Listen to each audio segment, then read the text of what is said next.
Diretso! Dulo yan!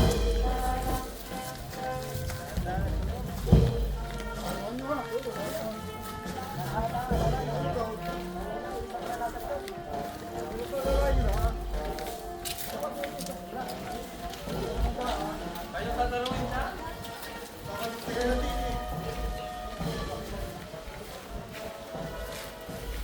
Huwag niyang tulungan yung nasa ikaw. Hindi na tulungan niyo. Hindi na, kahit ako na. Kung kayo pupunta kayo sa pera. Kaya ko ba? Pero ganda ka na eh. Ganda daw? Ganda daw.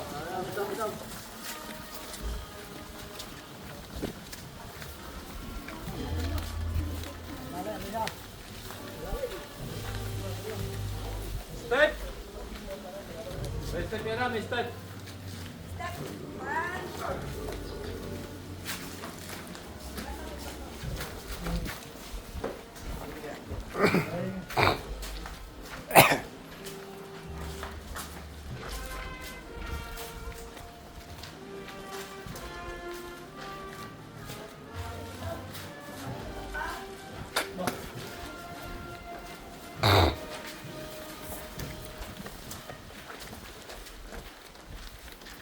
Oh, ito, mahirap. Cash out.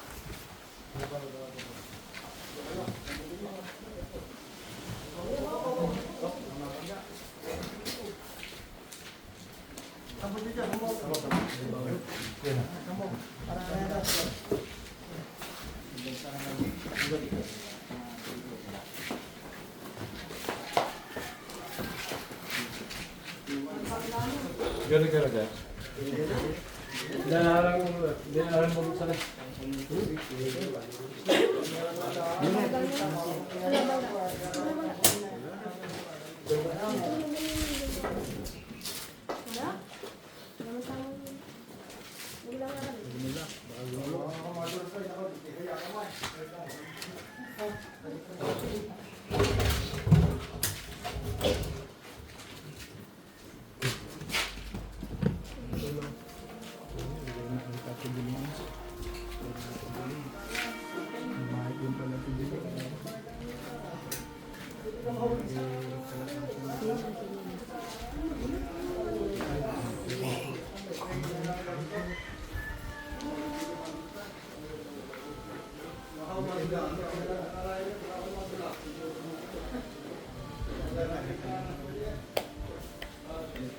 Ano pa nga harap eh? Wala. Harap ito. Kita ko maraming ko.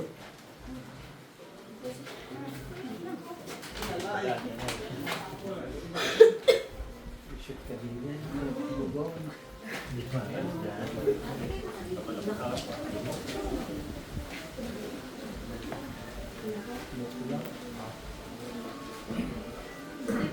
Ano ba? Alami naman.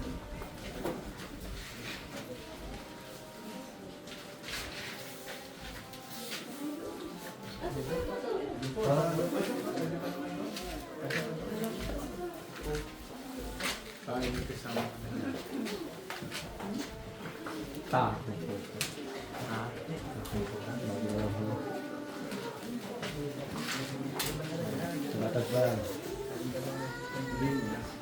Sa ano na, sa...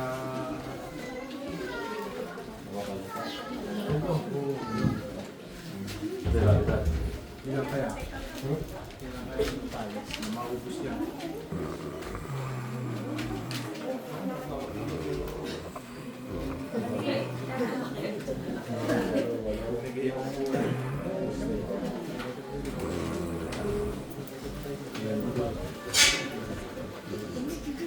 Ilan nga ba kulat?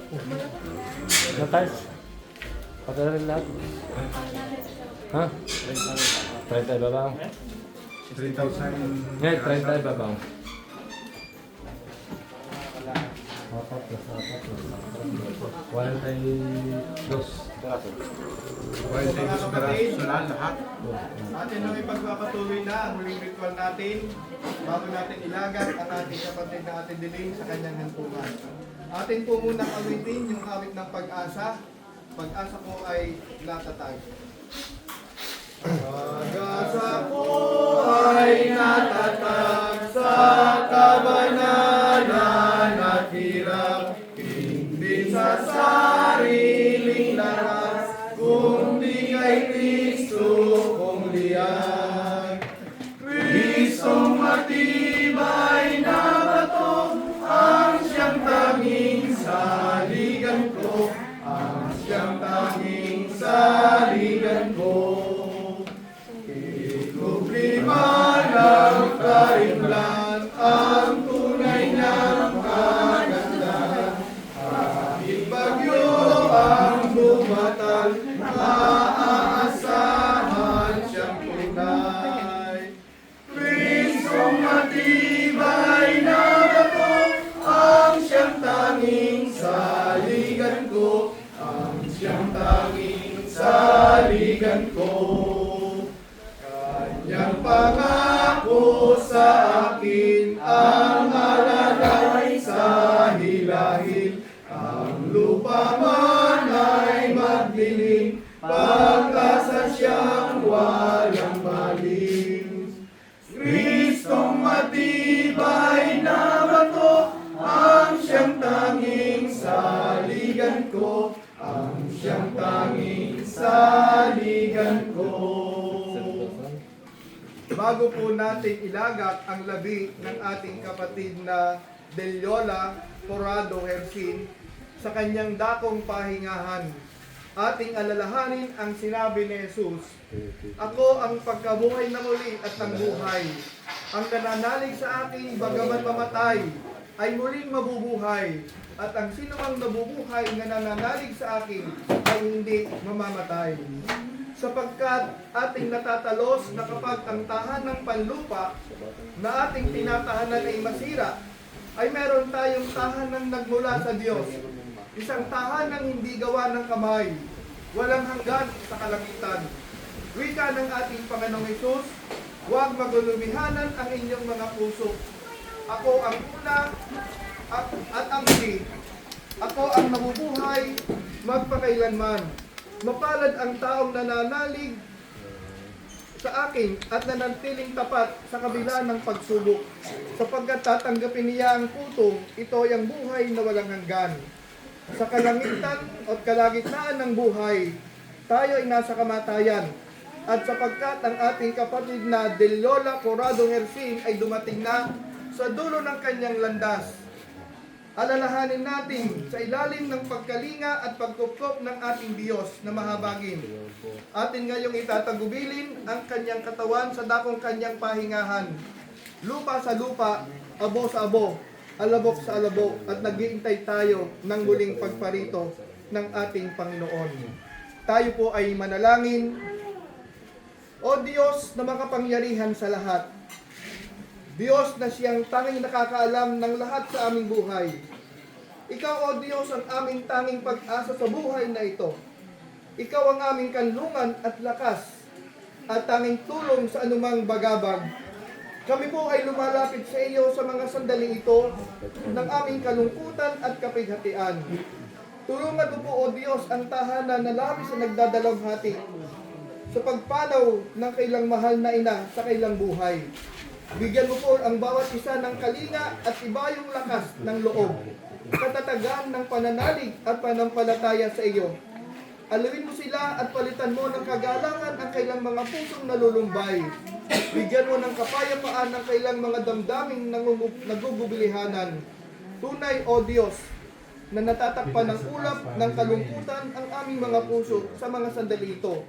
Subalit kami po ay lubos na nagtitiwala na matapos ang unos na ito na dumating sa aming buhay, sisikat muli ang araw ng kagalakan at bagong pag-asa. At batid namin na papawiin mo ang kadiliman ng aming buhay. Salamat po sa katiyakan ito.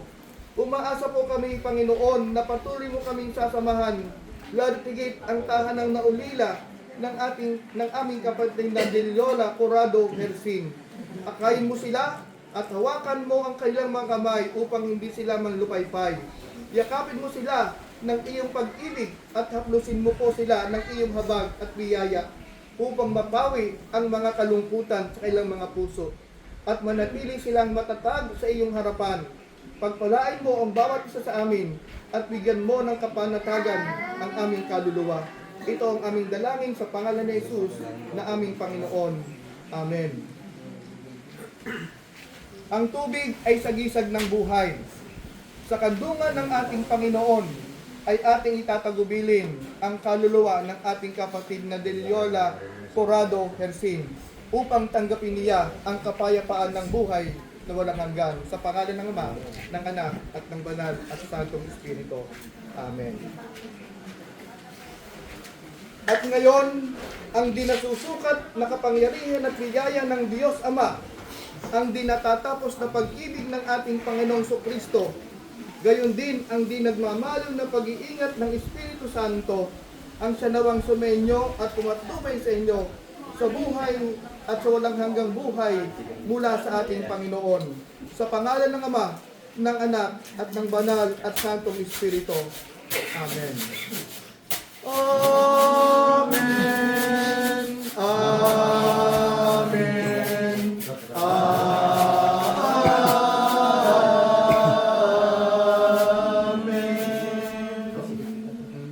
Dito po natatapos ang ating ritual ng pagdalaga. Nawa ang kapayapaan mula sa Diyos ang ating tanggapin at sumating lahat. Amen. Maaari natin po siyang ilagat kung mga huling suya po natin, mga kapatid. Lagi higit yung mga yung sambahayan ng ating kapatid natin din. Suya pa na po natin siya. Maaari na po natin siyang ilagat sa kanyang hantunan.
Kasama na kayo na yan. Nang mami.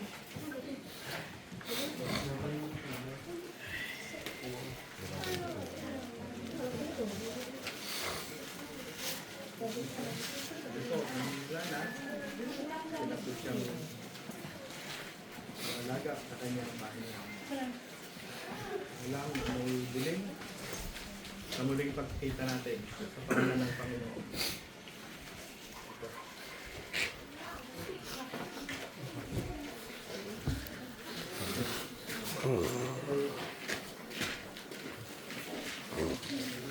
Kita tayo naman na.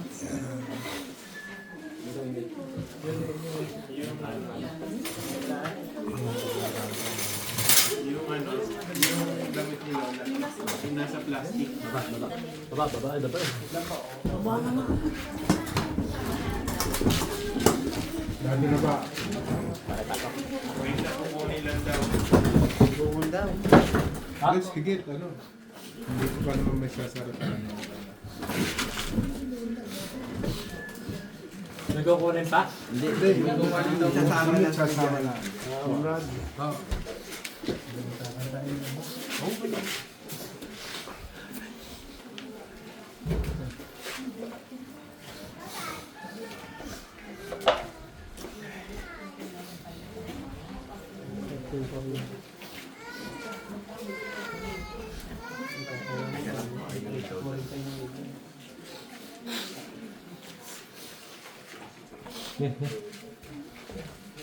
Nilalagay ko mga kami.